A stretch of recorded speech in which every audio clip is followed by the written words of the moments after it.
తెలంగాణలో కొండంత సమస్యగా మారిపోయిన కొండ సురేఖ అలాగే కొండ సుస్మిత వల్ల కాంట్రవర్సీ అని చెప్పుకోవచ్చు. తన జన్మదిన వేడుకల్లో మాట్లాడుతూ రేవంత్ సర్కార్ కుర్చీ కిందే మంటలు పెట్టేలా మాట్లాడింది కొండ సుస్మిత.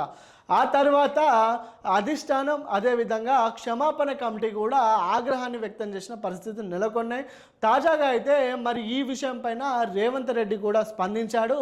అయితే అధిష్టాన నిర్ణయమే ఫైనల్ అన్నట్టుగా మాట్లాడారు. ఆ ఘటనకు సంబంధించి తను ఒక 30 సెకండ్లు కూడా మాట్లాడలేని పరిస్థితి ఏర్పడిందని చెప్పుకోవచ్చు.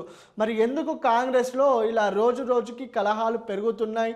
మొన్నటికి మొన్న వనపర్తిలోని చిన్నారెడ్డి అదేవిధంగా మేఘారెడ్డి పైన కూడా అధిష్టానం ఆగ్రహం వ్యక్తం చేసిందని చెప్పుకోవచ్చు. మరి ఇదే క్రమంలో గతంలో చూసుకుంటే రాజగోపాల్ రెడ్డి కూడా తన మినిస్ట్రీ హోదా కోసం గట్టిగానే ఫైట్ చేసిన పరిస్థితి నెలకొనింది. అటుగాక మొన్న మందుల సామ్యల్ అదేవిధంగా ఎంపీ కిరణ్ కుమార్ చామల. మరి ఈ విధంగా కాంగ్రెస్లో ఎందుకు యూనిటీ అనేది రోజు రోజుకి బలహీనతంగా మారుతుంది? బలంగా ఉండాల్సిన అధికార నాయకులే ఇలా బలహీనంగా మారి పదవుల కోసం పోరాడుతున్న పరిస్థితి నెలకొనిందని చెప్పుకోవచ్చు ప్రస్తుత తెలంగాణ రాజకీయాల్లో. అదేవిధంగా చెన్నారెడ్డి అనుచరులు గాంధీ భవన్కి వెళ్ళి గాంధీ భవన్ని చుట్టుముట్టి అక్కడ గట్టిగానే నిరసనలు చేసిన పరిస్థితి గతంలో మనం చూసాం.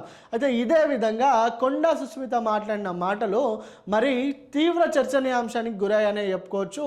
అయితే మినిస్టర్ హోదాలో ఉన్న పొంగులేటి శ్రీనివాస్ని అదేవిధంగా ప్రస్తుతం కొనసాగుతున్న పరకాల ఎమ్మెల్యేని రేవంత్ రెడ్డిని కూడా గట్టిగానే ప్రశ్నించింది. అయితే తనకి కాంగ్రెస్ పార్టీ పైన ఎటువంటి పగ లేదు, ఏదైతే పదవులు అనుభవిస్తూ మాకు పదవులు ఇయ్యని నాయకులపైనే తను కక్ష కట్టినట్టుగా మాట్లాడినట్టుగా మనం చూసాం. ప్రస్తుతానికి దీనికి సంబంధించి మరి క్షమాపణ కమిటీ ఏ విధమైన నిర్ణయాలు తీసుకుంటుందో చూడాల్సి ఉంది.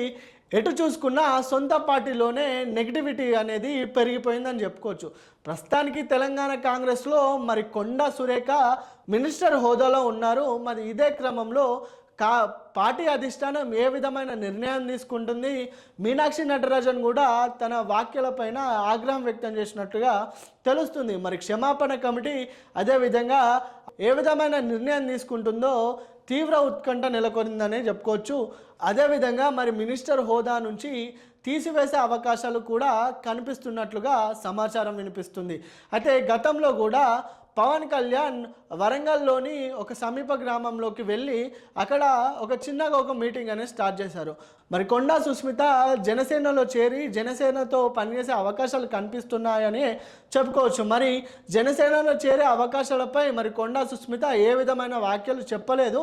కాకపోతే మరి ముందు జనసేనలో చేరే అవకాశాలు అయితే కనిపిస్తున్నాయని చెప్పుకోవచ్చు. అదేవిధంగా మరి కొండా సురేఖ గారు బీజేపీలో చేరతారనే అవకాశాలు కనిపిస్తున్నాయని చెప్పుకోవచ్చు. దీనిపైన కూడా డీకే అరుణ గారు మాట్లాడుతూ కాంగ్రెస్లో ఉంటే జెండాలు మోస్తే వాళ్ళు అధికారం కోసం సొంత పార్టీ నేతలనే తొక్కేస్తారు, బీజేపీలో అలా ఏముండదని డీకే అరుణ గారు కూడా కొండా సురేఖని పార్టీలోకి ఆహ్వానించినట్లుగా మనం చూస్తూనే ఉన్నాం. మరి చూడాలి, తెలంగాణ రాజకీయాల్లో తీవ్ర సంచలనం అనేది మొదలవుతుందని చెప్పుకోవచ్చు.